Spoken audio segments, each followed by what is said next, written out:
I was in McDonald's a few days ago having my coffee and fruit and fiber muffin, and I was reading the local paper, and I came across this article here that is just absolutely blew me away, absolutely shocking. The heading is Sex Abuse Numbers Shock. Underneath it says, new data shows 1.8 million Albertans have experienced molestation. Here I live in Alberta, a land of ranches and farming. And yes, we have oil, but not a fantastically big population. We have two cities that are around about 1 million each. Calgary, where I am, is about 1.2 or 1.3 million. And Edmonton, the capital, is around about 1 million. Not a fantastically big population in Alberta. And here we have a heading like this. And so let me read you some more about this shocking statistic. Nearly half of all Albertans have experienced sexual abuse in their lifetime, according to a study released Wednesday. Today is February the 1st, so this was just last Wednesday or so when this was released. The research, headed by the Association of Alberta Sexual Assault Services, found that 45% of respondents had been sexually abused. This equates to almost 1.8 million Albertans, including about 325,000 that were sexually abused as children. We're quoting now from a Danielle Aubry. Quote, having a study like this come out is a huge thing to get a conversation going and help people understand what kind of an issue we're dealing with. Then she goes on to say, she is actually, Danielle is actually the CEO of Calgary Communities Against Sexual Abuse. She, quoting her again, at tables for us, whether it's a funding table or a policy table, we now have information that was already known, it's updated, and we can utilize to say, this is a reality. We see this every day in our office. Going on with her quotation, we see this with our clients, and we need to start having a conversation about how we can be bigger and better at dealing with this issue. End of quote. The study was completed via a general population phone survey of 1,512 adult Albertans who were asked about whether they had experienced types of sexual abuse ranging from having someone expose their sexual organs to them in a way that was unwanted, from that to being forced to have sex without their consent. That was the range of sexuality that they were surveying on. The research marks the first new data on child sexual abuse rates in Canada since 1984. And that was a federal inquiry on the topic. In 1984, the report found that 45% of people living in Alberta and British Columbia had experienced sexual abuse, the same prevalence rate as found by the new survey. The study found that women were twice as likely as men to have experienced sexual abuse. Terrible. The article goes on in more things that it talks about and what they can do about this situation. But that is an absolute terrible, terrible situation for Alberta, a farming, ranching community with not a fantastically large population for the whole province of Alberta, and yet now we have those kind of statistics. It's just horrible.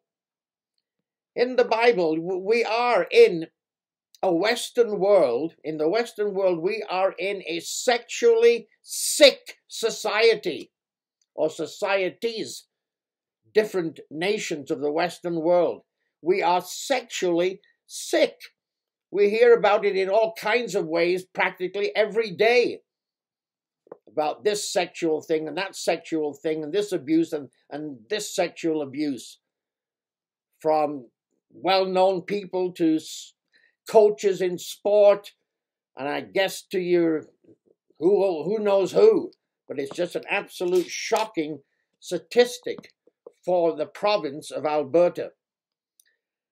We are in a sick world in many ways. And certainly one of our sicknesses is sexual sicknesses. And I thought about Revelation chapter 9. Now, if you read Revelation chapter 7, 8, and 9, you will see it's talking about the last 7 trumpets to come on this earth leading up to the coming of Jesus Christ. In Revelation chapter 9, we have the 5th trumpet. And then in verse 13, we have the 6th trumpet. And now, going on and reading then the context of the 6th trumpet, we come down to verse 20. And the rest of the men. Now, terrible, terrible things have been happening on the earth. The earth has just been reeling, rocking, and rolling with just astronomical things that are just tearing the world apart and nations apart. And we come down to verse 20. And the rest of the men which were not killed by these plagues, yet repented not of their works of their hands, that they should not worship demons and idols of gold and silver and brass and stone and wood, which can neither see nor hear nor walk.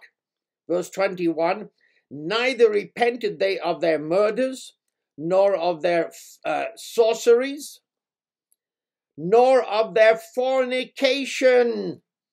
And the Greek there is poneia, and it means immorality, sexual immorality, any kind of sexual immorality. The world and the nations here at this time in history still would not repent of their sexual immoralities and of their thefts. It finishes off. But sexual immorality, even when the world is tearing itself apart, when you think that people would be looking at why all of these things are happening, getting on their knees, doing some praying, no, all of this world is falling apart, and they still want to participate in their sexual immoralities. Now, if you're a Christian and if you're reading the Bible from Genesis to Revelation, you're going to know what the Bible talks about for sexual immorality. Most people know about adultery, that the Bible talks about, having sexual relations with somebody other than your mate. But there's also fornication, which is sexual immorality before marriage. And there's all kinds of other things that are mentioned in the Bible about sexual immorality and perverseness. And if you're studying the Bible, you're going to be reading those verses, and you're going to know what God says concerning sexual immorality. And it is time, indeed, for the nations of our Western world to start to look at this in a very serious way and to do some repenting. And it's time for you then as an individual to realize what sexual sins are. There was a movie that came out, Spotlight it's called. You should watch it. It's not easy to watch because of the contents, but it's to do with finding out about these priests in the Roman Catholic Church that for decades have been sexually abusing children. And that whole movie is about this newspaper and this department in the newspaper that searches into this in a certain town in the United States and finds a shocking investigation of priests and sexual abuse. And of course, it has been on the news many times over the last few years about the sexual abuse of priests in the Roman Catholic Church. And that's just one part of society. But we really need to do some repenting on this sick sexual societies that we have. And we need to do some repenting on it and some changing.